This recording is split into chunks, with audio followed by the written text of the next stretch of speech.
عن الهوى. في أمور الدنيا أي نعم بشر، بيأكل، أي نعم بيمشي في الأسواق، يتزوج النساء، أي نعم بيمرض. لما مرض النبي عليه الصلاة والسلام أي نعم ما أجا واحد كبسه. هلا من لم يستشفي بالقرآن فلا شفاء له، لكن مع القرآن الكريم بدك تشرب دواء. بنروح على الدكتور بيوصف لنا دواء، نشرب الدواء بنقول يا شافي. أحيانا بيجيك الدواء على أهون سبب بيجي الشفاء، وأحيانا الإنسان بيتعالج طول عمره ما بيطيب. إيه نعم. فأهم شيء إنه إيش اللي بيقول يا شافي لما بياخذ حبة الدواء. يعني ورد في الكتب الصفراء القديمة إنه سيدنا موسى عليه السلام إيه نعم وجعه بطنه، فقال يا رب بطني تؤلمني. قال له الجبل الفلاني في عشبة، طلع جيب عشبة غليها اشربها بالطيب. طلع جاب عشبة غلاها شربها طاب، يا سلام. ثاني مرة وجعه بطنه، فرد ركضي على الجبل، جاب العشبة غلاها شربها ما طاب. نفس الوجع ما طاب. وين يا الله، وين يا رب، وين يا نعم يا شافي يا معافي؟ دغري على العشبة. ونحن دغري بتلاقي على الدكتور اوام، يلا على الدكتور بنروح وبياخذ لنا ابره، بياخذ لنا كذا. اي نعم. لك قول يا شافي، قول يا الله، قول يا ربي دخيلك مشان يشافيك ويعافيك. فالدعاء مخ العباده وصله مع الله سبحانه وتعالى. لما مرض النبي عليه الصلاه والسلام جابوا له 2 دكاتره، فقال ايكما اطب؟ مين منكم فهمان بالطب اكثر من الثاني؟ معناتها الانسان بدور على الخبير. فمره قاعدين مشايخ، انا سمعانه من احد المشايخ، قاعدين مشايخ عم يتناقشوا في موضوع الدواء، لأنه سيدنا أبو بكر الصديق رضي الله تعالى عنه لما مرض وأوشك على الوفاة فقالوا يا خليفة رسول الله، إيه نعم، يعني جبت طبيب؟ فقال نظر إلي الطبيب. هن افتكروا أنه جاب دكتور شافه، فقالوا شو قال لك الطبيب؟ قال إني فعال لما أريد، ما رضي. إيه نعم. بينما النبي عليه الصلاة والسلام جاب طبيب. فكانوا مختلفين المشايخ بين بعضهم، شيوخ بالشام وشيوخ ما كنا يعني هلا مدراء مدارس شرعيه. انا قاعد بيناتهم، انا سمعانه من احد مشايخنا. لذلك لما بتسمع انت كلمه من شيخ صر عليك مشى، بيجي وقت نعم تفردها بكل قيمه.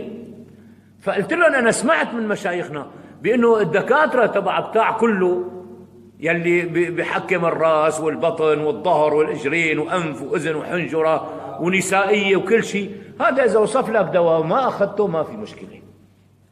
اما اذا بتروح على الدكتور تشخيص وصور اشعه وتحليل وتعين الداء تماما، ما بصير تترك الدواء. اذا تركت الدواء انت آثم. اما ذاك بتاع كله الطب تبعه ظني. هلا سبحان الله، انا حكيت لكم يا كنت روح عند دكتور بسام شرف، اي نعم الله يوجه له الخير، عنده مشفى تخصصي جراحي، في صداقه بيني وبينه من شيء 30 35 سنه. فكنت زوره، اي نعم، لما امرض روح لعنده، عمل لي تحليل، عمل لي صوره اشعه، التحاليل عبي لي وراها الطولة تحاليلك يا دكتور، والله شيء بيكسر الظهر. شو التحاليل هي؟ اللي ما بوصف دواء الا ما اكون متاكد من المرض، لانه كل دواء له مضاعفاته. الدواء مثل دواء الخسيل، دواء الخسيل بينظف الوعى بس بيهريها. كمان الدواء العادي اي نعم بينفعك من هون بيضرك من ثاني جنب. فبدي اوصف دواء يكون اي نعم عداء مضبوط ينزل. روح لعند الدكتور حديفي الله يرحمه، لا بده تحليل ولا بده شيء، على السريع يوصف لي، لكن يوصف لي نفس الدواء اللي وصفه الدكتور بسام، نعم نفس الدواء وطيب عليه، والشافي الله سبحانه وتعالى. فاللي بيعلق قلبه بالله سبحانه وتعالى اي نعم فرب العالمين هو الشافي، واذا مرضت فهو يشفين. سيدنا ابراهيم الخليل عليه نسب المرض لنفسه ونسب الشفاء لرب العالمين سبحانه وتعالى ادبا مع الله.